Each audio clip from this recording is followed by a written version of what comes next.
আজি মই বনাব গৈ আছোঁ কলফুলৰ পকৰি ফাৰ্ষ্ট টাইম। আগতে মাহঁতে বনোৱা দেখিছিলোঁ, অলপ অলপ মনত আছে। তথাপিও মই নিজে ট্ৰাই কৰিম আৰু আপোনালোকেও বনাব ট্ৰাই কৰক, নিশ্চয় খাই ভালেই লাগিব। প্ৰথমতে ফুলকেইপাহৰ মাজৰ যিটো কলি সেইটো আপোনালোকে আঁতৰাই ল'ব, নহ'লে অলপ তিতা তিতা লাগিব খাই, আৰু সেইটো নিদিয়েই। তো মই এইটো আঁতৰাই লৈছোঁ, ভালকৈ চাফা কৰি লৈছোঁ।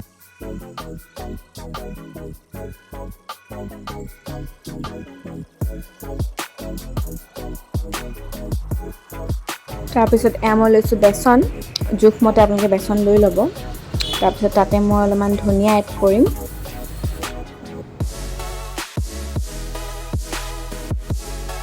তাৰপিছত মই অকণমান ৰেড চিলি পাউডাৰ এড কৰিম। আৰু আপোনালোকে মছলা দিব পাৰে যদি খাই ভাল পায়, কিন্তু মই মছলা ইমান এটাও ভাল নাপাওঁ, বাট কালাৰৰ কাৰণে মই অকণমান ৰেড চিলিটো ইউজ কৰিছোঁ। আৰু হালধিও দিব পাৰে, আৰু নিমখ দিছোঁ সোৱাদ অনুসৰি।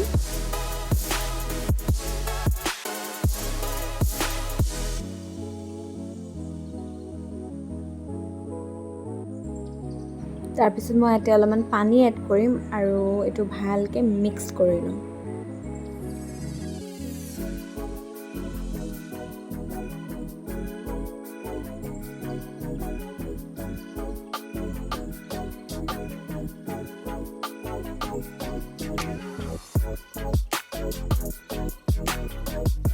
নিজৰ জোখমতে আপোনালোকে মিঠাতেল দিব।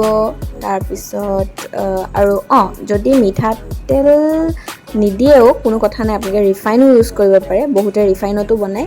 কিন্তু মই মিঠাতেল আছিলে মোৰ লগত, তো মই মিঠাতেল দিলোঁ। আৰু তেলখিনি ভালকৈ গৰম হ'ব দিব, আৰু জুইটো কমাই নল'ব পুটুককৈ, প্ৰথমতে জুইটো বঢ়াই ৰাখিব। এতিয়া আমি এইখিনি ধুনীয়াকৈ ইয়াতে এড কৰি ল'ম, যাতে বেচনখিনি ফুলখিনিৰ ভিতৰত ধুনীয়াকৈ সোমাই যায়।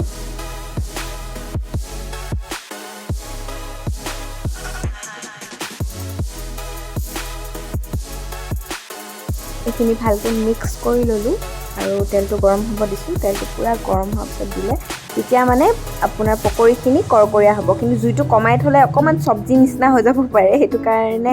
আৰু ইয়াতে বেচনটো অলপ কমি গৈছে মোৰ, আপোনালোকে অলপমান দি ল'ব, নিজৰ জোখমতে দি ল'ব। আৰু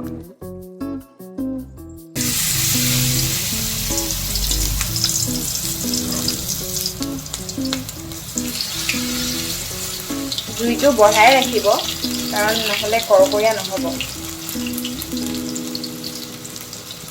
জুইটো বঢ়াই ৰাখিব, কিন্তু লৰাই লৰাই দিব। আৰু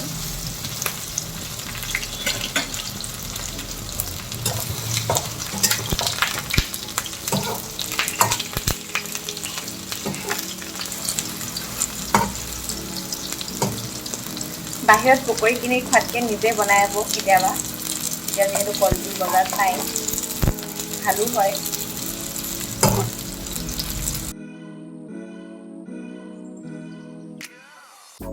আৰু এয়া মোৰ পকৰি ৰেডি হৈ গ'ল। এতিয়া ধুনীয়াকৈ গাখীৰ চাহ একাপ বনাম আৰু পকৰিৰ সৈতে খাম। আপোনালোকে বাহিৰত যোৱাতকৈ কোনোবাই ঘৰতো বনাব পাৰে, খুব কম সময়, বহুত বেছি সময়ো নালাগে, খুব কম সময়তে আপুনি এনেকুৱাকৈ পকৰি বনাই খাব পাৰে। আৰু তাতে আকৌ কলফুলৰ পকৰি, বহুত টেষ্টি, আনকমন হয় বস্তুটো, খাই চাব, ভাল লাগিব। আৰু ভিডিঅ'টো কেনেকুৱা লাগিলে কমেণ্টত জনাব, আৰু মোৰ চেনেলটো ছাবস্ক্ৰাইব কৰিব।